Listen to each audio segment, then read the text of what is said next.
Hello friends, welcome back to my YouTube channel Accounts Academy. So hope you all are ready to transform your learning experience. So जैसा कि मैंने पिछले video में कहा था, हम इस वीडियो में सारे टेस्ट टू अंडरस्टैंडिंग कवर करेंगे.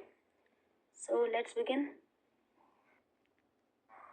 So here we have test to understanding 1. We have to complete the following sentences with appropriate words.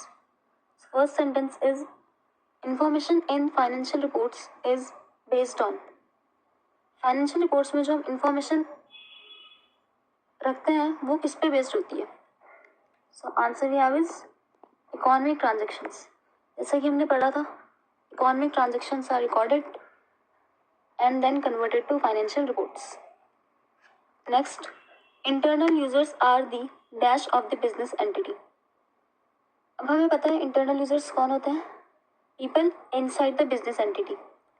So they may be owners, that is shareholders, they may be managers.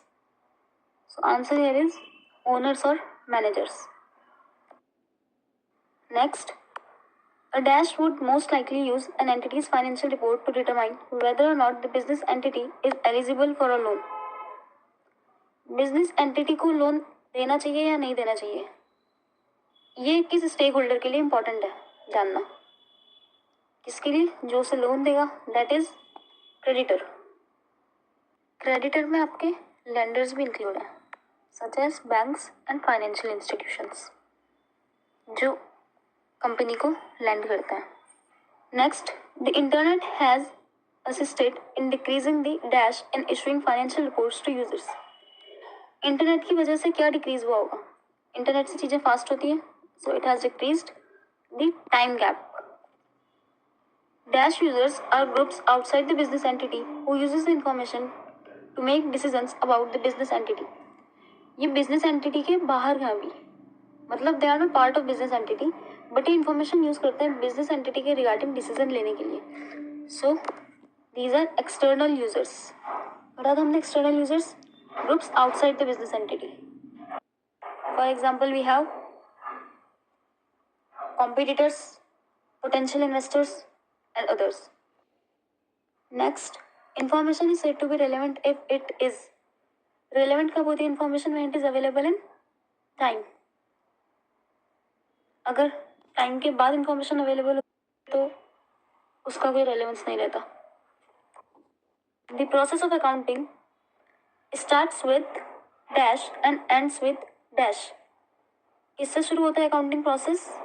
Identification of transactions. सबसे पहले हम transactions को identify करते हैं, फिर record करते हैं, classify करते हैं, and at the end we prepare financial statements. That means it ends with the preparation of financial statements. Next, accounting measures the business transactions in terms of dash units. कौन सी unit use होती है accounting में business transactions major करने के लिए? Common unit, that is monetary unit. Last we have identified and measured economic events should be recorded in dash order. किस order में record करते हैं हम इवेंट्स को? जैसे जैसे वो होते हैं, in the order of their occurrence, that is called chronological order. So with this we are done with test to understanding 1. Now let's move to test to understanding 2. So here is test to understanding 2. You are a senior accountant of Ramona Enterprises Limited. What 3 steps would you take to make your company's financial statements understandable and decision useful? Here we are given hint. Refer to qualitative characteristics of accounting information. तो देखो, financial statements को understandable बनाना और decision को useful बनाने का क्या तरीका है. क्वालिटेटिव कैरेक्टरिस्टिक्स में हमने 4 कैरेक्टरिस्टिक्स पढ़े थे. Relevance, reliability, understandability and comparability. यहाँ उसने पूछा है how to make financial statements understandable and decision useful. So इधर एक फिगर है, the qualitative characteristics of accounting information. See, decision makers accounting information को यूज करते हैं, so it should be understandable. Understand सही से करेंगे तो decision will be useful. For that accounting information के 3 कैरेक्टरिस्टिक्स होने चाहिए, रेलेवेंस, कंपेरेबिलिटी एंड रिलायबिलिटी। तो now we will answer it accordingly. So 3 steps we will take. Step 1, we will ensure that the information is relevant. Ensure relevance of information, that it is available in time. Next, we will ensure reliability. Reliability कैसे ensure करेंगे? By proper disclosures, and also it should be verifiable by independent parties. And finally, we will ensure comparability of financial statements by using common unit of measurement and common format of reporting. इन 3 steps से information will be relevant, reliable and comparable. इससे financial statements will be understandable and decision will be useful. Let's move to test to understanding 3. So here is test to understanding 3. Which stakeholder group would be most interested in the VAT and other tax liabilities of the firm? किससे मतलब होगा VAT से? Obviously, government and other regulators. The potential for pay awards and bonus deals. किसे पे award या bonus deal से मतलब है? यूनियन एंड एम्प्लॉय ग्रुप्स और मैनेजमेंट। नेक्स्ट, द एथिकल और environmental activities of the firm. इसमें किसे इंटरेस्ट होगा? Social responsibility groups like environmental groups. अगले, whether the firm has a long term future. किसे इंटरेस्ट होगा ये जानने में कि फर्म का लॉन्ग टर्म फ्यूचर है या नहीं? Investors. They'll decide accordingly whether to invest or not. Next, we have profitability and share performance. Investors and management will be interested कि कंपनी की प्रॉफिटेबिलिटी कैसी है और शेयर परफॉर्मेंस कैसा है. Last, we have the ability of the firm to carry on providing a service or producing a product. इसमें सबसे ज़्यादा इंटरेस्ट किसे होगा? कस्टमर को. कस्टमर ये जानना चाहेगा कि उसे उस प्रोडक्ट का कोई पार्ट फ्यूचर में मिलेगा या नहीं, आफ्टर सेल सर्विस मिलेंगी या नहीं. तो इसी के साथ we have completed test your understanding 3. इसके बाद हम देखेंगे test your understanding 4. So here we have test your understanding 4. Take the correct answer. Question number 1, which of the following is not a business transaction. इनमें से कौन सा business transaction नहीं है? A, bought furniture of 10,000 for business. इसमें देखो statement में ही business word आ रहा है, so it is a business transaction. Paid salaries of employees ₹5,000. Employees की सैलरी पे की है, again a business transaction. Paid sons fee from her personal bank account ₹20,000. इसे हम देखेंगे. Paid sons fee from the business ₹2,000.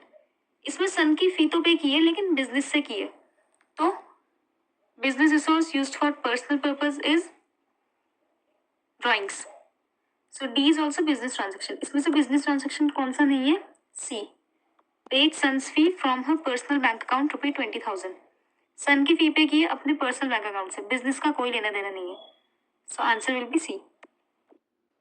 Next, Deepti wants to buy a building for her business today. Which of the following is the relevant data for his decision? मतलब building खरीदने से पहले इनमें से कौन सा डाटा है जो उसके डिसीजन में हेल्प करेगा?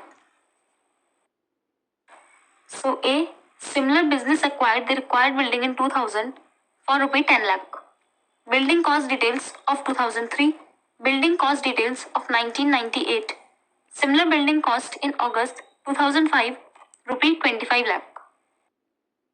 यार देखो, वैसे इस क्वेश्चन में ऊपर कुछ नहीं दे रखा है कि ये कौन से ईयर में बिजनेस के लिए बिल्डिंग खरीद रही है, तो इसमें ईयर का तो हमें कुछ लग नहीं रहा है आइडिया, तो हम ऐसे गैस ही कर सकते हैं अगर हम एक बार के लिए ईयर ना देखें. तो बी और सी तो नहीं होंगे,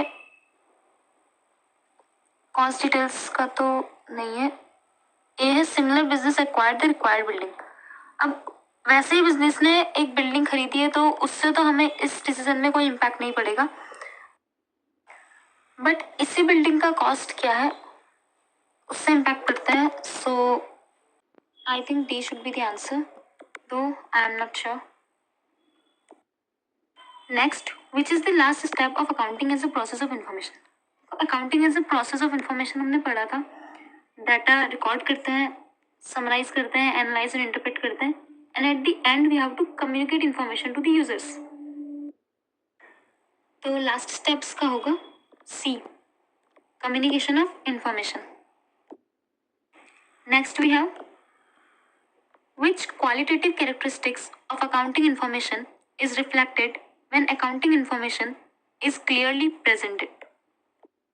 तो understandability मतलब information interpret करने के लिए easy है, relevance मतलब it is available in time, comparability मतलब common unit and common time period, reliability का मतलब it is free from bias and it can be verified by independent parties.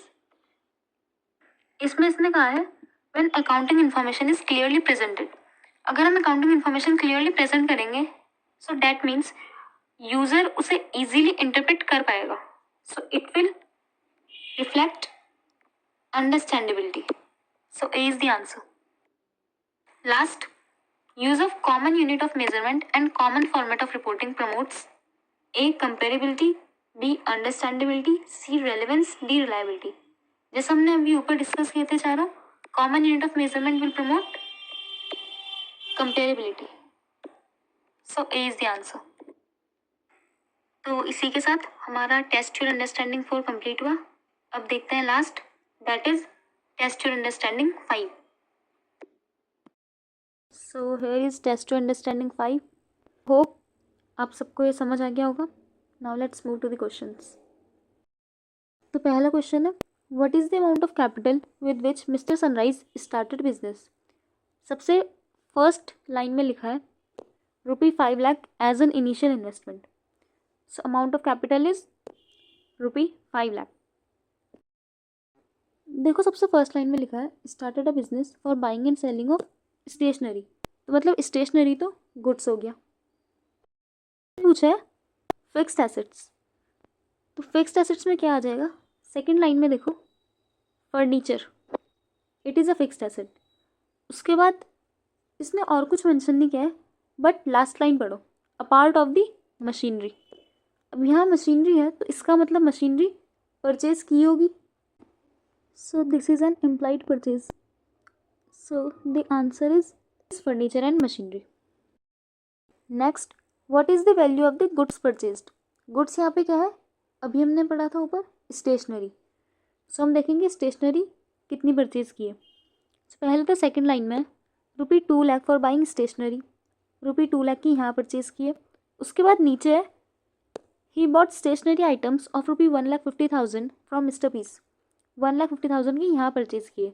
So total कितनी purchase की है, 2 lakh plus 1,50,000 that is ₹3,50,000, so ₹3,50,000 is the answer. Next, who is the creditor and state the amount payable to him. Creditor मतलब जिससे हमने पैसा देना है। अभी हमने पढ़ा subsequently he bought stationery items of ₹1,50,000 from mister Peace, तो मतलब mister Peace is the creditor and the amount payable is ₹1,50,000। Next, what are the expenses. Expenses मतलब जो हमने खर्चा किया है to generate revenue. So fourth line पे लिखा है paid ₹5,000 as their salaries, so what are the expenses, ₹5,000 that is for salary. Next, what is the gain he earned. Gain का मतलब हमने पढ़ा था revenue from activities incidental to business. So last line पे लिखा है a part of the machinery which cost ₹40,000 was sold for ₹45,000, so मतलब 5,000 का इसमें गेन हुआ है। So what is the gain earned, it's ₹5,000 on sale of machinery. Next question, what is the loss he incurred. Second last line में लिखा है there was a fire accident and he lost rupee 30,000 worth of stationery. So the loss he incurred is rupee 30,000 due to fire. Next question, who is the debtor? What is the amount receivable from him? तो ऊपर fourth line में he sold some stationery for rupee 1 lakh on credit basis to Mr. Ravi. Credit basis में sale किए तो मतलब mister Ravi is debtor. So who is the debtor? Mister Ravi. And amount receivable is rupee 1 lakh. Next question, what is the total amount of expenses and losses incurred? इसमें हमें expenses and losses दोनों देखने हैं.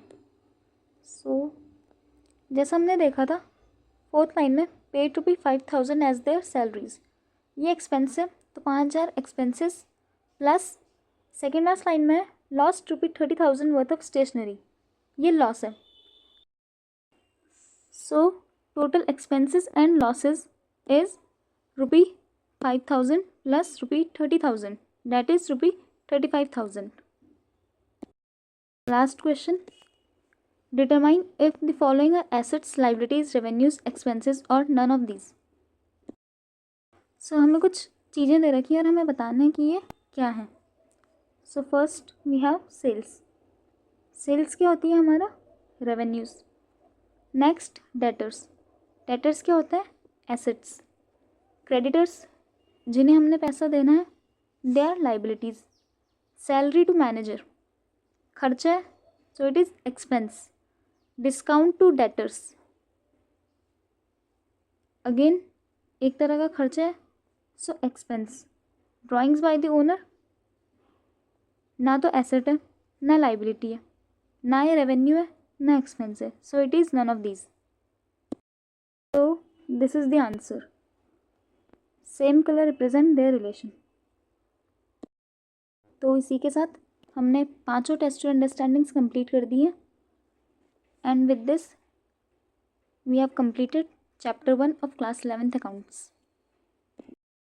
Hope आप सभी को ये chapter अच्छे से समझ आ गया होगा, सारे टर्म समझ आ गए होंगे एंड बाकी भी जो थ्योरी थी सब.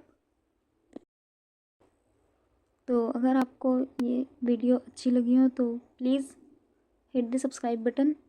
आगे के चैप्टर्स हम अगली वीडियो से कवर करेंगे. Till then keep learning. Thank you.